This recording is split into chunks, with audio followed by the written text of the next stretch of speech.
Hi ഒരു one നമ്മൾ കഴിഞ്ഞ വീക്ക് ഫുള്ള് ഡിസ്കസ് ചെയ്ത ഒരു സോണാണ് മാർക്കറ്റിൻ്റെ 23,300 അതേപോലെ 350 എന്ന് പറയുന്ന ഈ ഒരു സപ്പോർട്ട്.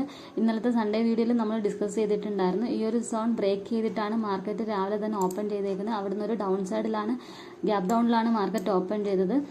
അതിനുശേഷം മാർക്കറ്റ് ആ ഒരു സോണിലേക്ക് പോയി റെസിസ്റ്റൻസ് എടുത്തിട്ടാണ് ഇന്ന് ഡൗൺ സൈഡിലേക്ക് മൂവ് ചെയ്തത്. ഇന്നലത്തെ വീഡിയോയിൽ നമ്മൾ ഡിസ്കസ് ചെയ്തിട്ടുണ്ടായിരുന്നു മാർക്കറ്റിൻ്റെ ട്രെൻഡ് ഡൗൺ സൈഡ് തന്നെയാണെന്നുള്ളത്.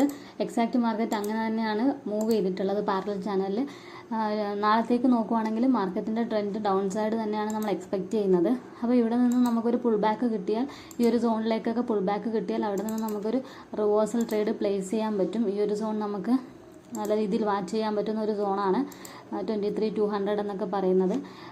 അങ്ങനെ ഒരു എൻട്രി കിട്ടുകയാണെന്നുണ്ടെങ്കിൽ ഇമ്മീഡിയറ്റ് നോക്കാൻ പറ്റുന്ന ഒരു സപ്പോർട്ട് എന്ന് പറഞ്ഞാൽ 23,000 ആണ്. 23,000 നല്ല രീതിയിലുള്ള പുട്ട് റൈറ്റേഴ്സ് ഉള്ള ഒരു സോണാണ്.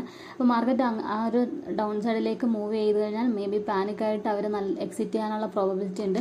അങ്ങനെയാണെങ്കിൽ മാർക്കറ്റ് നെക്സ്റ്റ് സപ്പോർട്ട് എന്ന് പറഞ്ഞാൽ 22,880 എന്ന് പറയുന്ന ലെവലാണ്. അപ്പോൾ ഈ ഒരു സോണിലേക്ക് എത്താനുള്ള പ്രോബബിലിറ്റി മാർക്കറ്റിൽ വളരെ കൂടുതലാണ്.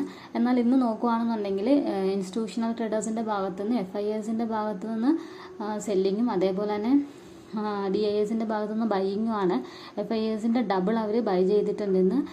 അപ്പോൾ സ്കാൽപ്പിംഗ് ട്രേഡുകളാണ് ഇങ്ങനത്തെ ഒരു മാർക്കറ്റ് കണ്ടീഷനിൽ ബയറിന് പ്രിഫർ ചെയ്യാൻ പറ്റുന്നത്. അതല്ലാന്നുണ്ടെങ്കിൽ നിങ്ങൾക്ക് കോൾ സൈഡിൽ ഓപ്ഷൻസിനെ സെല്ല് ചെയ്യാം.